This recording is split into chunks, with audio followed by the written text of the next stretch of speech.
बिस्मिल्लाहिर्रहमानिर्रहीम। अस्सलाम वालेकुम व्यूअर्स, आप देख रहे हैं हमदिहा राइटिंग स्किल्स। उम्मीद करती हूँ आप सब खैर आफियत से होंगे। अल्लाह ताला आपको अपनी हिफ्ज़ व अमान में रखे। व्यूअर्स, पिछली वीडियो में हम लोगों ने डिस्कस किए थे कि शोशे कैसे लगाए जाते हैं और शोशे कितनी किस्म के होते हैं और इनको लगाने के लिए इनकी तरतीब क्या रखी जाती है। इन शोशों का सीन के साथ और शीन के साथ इस्तेमाल आपको बताया था मैंने। तो व्यूअर्स, स्टूडेंट्स, जब मैं कैलीग्राफी क्लास अटेंड कर रही होती हूँ तो बच्चे सवाल करते हैं अक्सर कि ये मैम इस किस्म के भी शोशे होते हैं, यानी शोशों के साथ तो हम सीन लिखते ही हैं, शोशों के बगैर भी सीन लिखी जाती है। तो कौन से ऐसे अल्फाज होते हैं जिनमें सीन शोशे के साथ लिखी जाती है और कौन से ऐसे अल्फाज होते हैं जिनमें शीन और सीन शोशे के बगैर लिखी जाती है। तो व्यूअर्स, मैंने सोचा इस पे भी एक बाकायदा वीडियो बना दी जाए। जस्ट 5 मिनट्स की वीडियो में आप लोग भरपूर फ़ायदा हासिल कर सकते हैं अगर आप चाहते हैं कि इस किस्म की आपको सारी वीडियोस मिलती रहें और आपके इसी तरीके से ये सारे डाउट्स क्लियर होते रहें। चूँकि मेरे चैनल का नाम है मदीहा राइटिंग स्किल्स, तो आपकी इंशाल्लाह राइटिंग स्किल्स जितनी भी हैं वो आप लोगों की इसी चैनल के थ्रू इंशाल्लाह कंप्लीट मैंने करवानी है। और आप लोग मेरी वीडियोस पूरी लास्ट तक देखा करें ताकि जितने भी डाउट्स होते हैं वो आपके क्लियर हो जाएं, क्योंकि लास्ट तक वीडियो के आप लोगों को सही तरीके से पता चलता है कि हम क्या पढ़ने वाले हैं। तो व्यूअर्स, आप लोगों को पता चला होगा आज की इस वीडियो में हम स्पेशली ये सीन शोशे वाली और शोशे के बगैर वाली कब लिखते हैं अकॉर्डिंग टू राइटिंग रूल्स, कब लिखी जाती है और कब हमें अपनी मर्ज़ी करने का मौका मिलता है। देखें, हम लोग पाकिस्तानी हैं, मर्ज़ी करने के बहुत शौकीन होते हैं। तो यहाँ पे राइटिंग में भी कभी कभी ऐसे होता है कि हमें अपनी मर्ज़ी करने का भी मौका मिल जाता है। जैसा कि फॉर एग्जांपल आपने पाकिस्तान में देखा होगा कि हमने बाज़ औक़ात काफ के साथ सीन ये वाला भी लिखा हुआ देखा होता है पाकिस्तान में, ऐसा ही है ना। और जब हम लिखते हैं, पूरा पाकिस्तान लिख के बता देती हूँ, जब हम लिखते हैं पाकिस्तान दूसरे वाला बाज़ औक़ात हम तो आपको ये वाला सीन भी लिखा हुआ नज़र आता है। तो पाकिस्तान में जैसे ये दोनों किस्म के सीन हम लिखते हैं अपने मुल्क के नाम के साथ, तो बिल्कुल इसी तरीके से व्यूअर्स, जब हम बहुत सारे ऐसे हरूफ हैं जब हम लिखते हैं तो हमें अपनी मर्ज़ी करने का मौका मिलता है। लेकिन इस वीडियो में हम ये डिस्कस करेंगे कि कौन से ऐसे हरूफ होते हैं, कौन से ऐसे अल्फाज होते हैं जिनमें हम अपनी मर्ज़ी नहीं कर सकते। ठीक है जी, यानी जिसमें हम बाउंडेड होते हैं कि हमने यही शोशा लगाना है या यही शोशा लगाना है। तो व्यूअर्स, मेन बात ये है कि अगर दो सीन या दो शीन एक साथ आ जाएं, यानी एक ही लफ्ज़ के अंदर दो शीन आ जाती हैं या दो सीन एक साथ आ जाती हैं, तो फिर हम बाउंडेड होते हैं ये कि हम एक शीन शोशे वाली लगाएं और एक शोशे के बगैर लगाएं, एक सीन शोशे वाली लगाएं और एक शोशे के बगैर लगाएं। ये हमारा राइटिंग रूल है। ठीक है, राइटिंग स्किल्स में से ये भी एक आपका मेन टॉपिक है। तो आपने क्या करना होता है, आप अगर फॉर एग्जांपल मैं यहाँ पे आपको एक लफ्ज़ लिख के बताऊँ, कोशिश। ठीक है जी, तो ये देखें, अब कोशिश में शीन दो एक साथ इस्तेमाल हो रहे हैं, आप देख रहे हैं, यानी शीन और शीन। अगर व्यूअर्स मैं ये शीन ये वाला ना लिखती और दो शीन इकट्ठे शोशे वाले ही लगाती, तो सोचिए मैं यहाँ से शोशे लगाने शुरू करती और 6 शोशे पूरे करते करते मेरा भी शोशा कोई कम या ज़्यादा हो जाता सीन शीन का, और ये लिखा हुआ लफ्ज़ देखे कितना बुरा लगता। आप देख रहे हैं, इस तरीके से कुछ लिखा हुआ लगना था ये, और ये एक ही ऐसे ट्रेन बन जानी थी शोशों की। तो इस चीज़ को ख़त्म करने के लिए according to grammar Urdu rules हम क्या करते हैं कि अगर दो सीन या दो शीन एक साथ आ जाएं तो हम एक शीन शोशे वाली लगाते हैं और दूसरी शोशे के बगैर लगाते हैं, और ये भी कोशिश करते हैं कि पहली सीन या शीन हमेशा शोशे के बगैर हो और दूसरी जो है वो शोशे के साथ हो।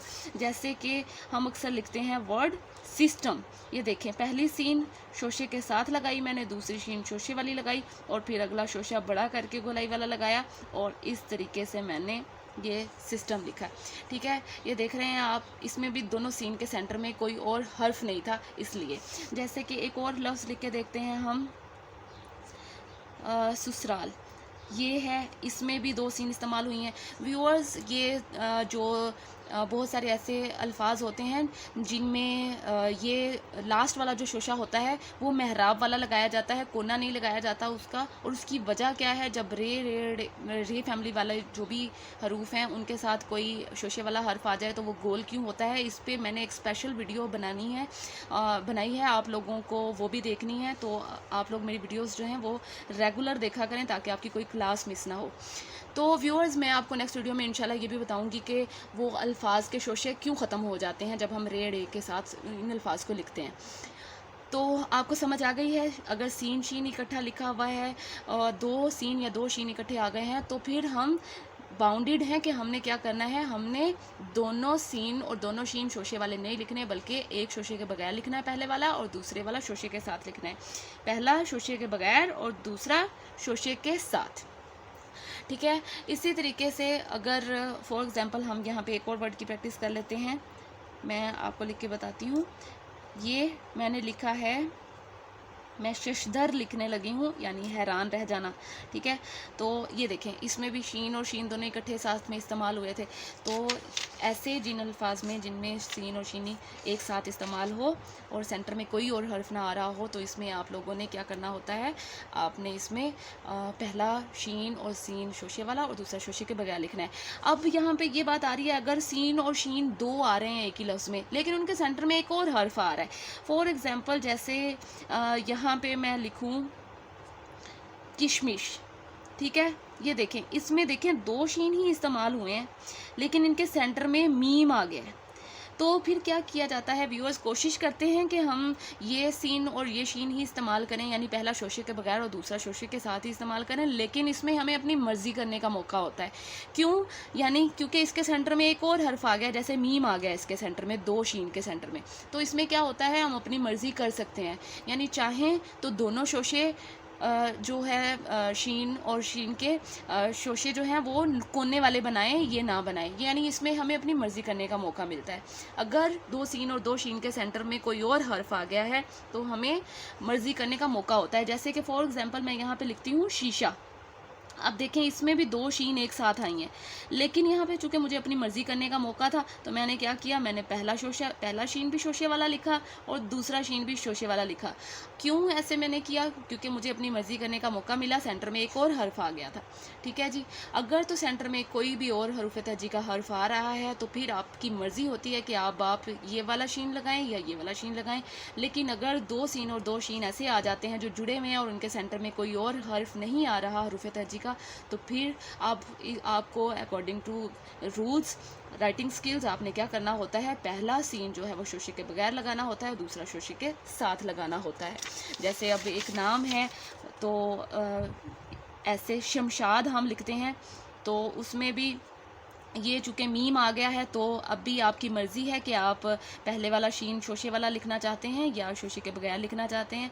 लेकिन अगर फिर भी मैं तो आपसे यही कहूँगी कि अगर सेंटर में कोई और हर्फ आ भी रहा है, तो अगर तो वो इस किस्म के अल्फाज हैं, तो पहला शीन भी आप शोशे के बगैर ही लगाया करें, इससे अल्फाज लिखे हुए अच्छे लगते हैं। लेकिन फिर से वही बात है कि हमें अपनी मर्ज़ी करने का मौका है, अगर आप चाहें तो शोशे के साथ लिखें, चाहे तो शोशे के बगैर लिखें।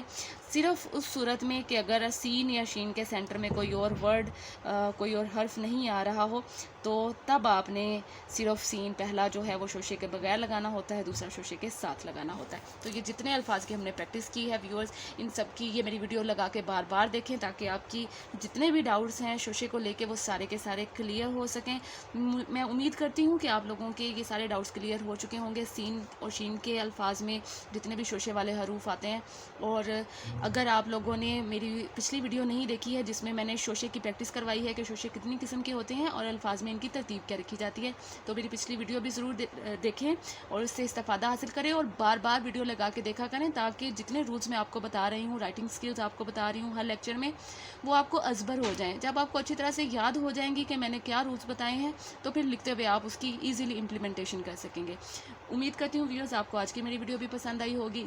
इसी तरह एक मज़ीद क्रिएटिव टॉपिक के साथ आप लोगों की इमला बेहतर करवाने के लिए, राइटिंग स्किल्स के लिए और राइटिंग अच्छी करवाने के लिए, साथ साथ कैलीग्राफी की प्रैक्टिस के लिए, अगर आप चाहते हैं मेरी इसी किस्म की वीडियोस आपको मिलती रहें, तो बेल आइकन को क्लिक करना मत भूलें। मेरी वीडियो को लाइक करें, शेयर करें और मेरे चैनल को सब्सक्राइब करें और दुआओं में याद रखें। टिल नेक्स्ट वीडियो, इंशाल्लाह आपकी नेक्स्ट वीडियो में मैं इससे भी मज़ीद एक ऐसी चीज़ आपको बताने वाली हूँ जो आपने ना कभी पहले सुनी है और ना ही कभी आपको कभी किसी ने बताई है। तो ऐसी ही एक मिस्टेक आपकी मैं क्लियर करूँगी इंशाल्लाह नेक्स्ट वीडियो में। तो दुआ में याद रखिएगा। Till next video, take care, goodbye, अल्लाह हाफिज़।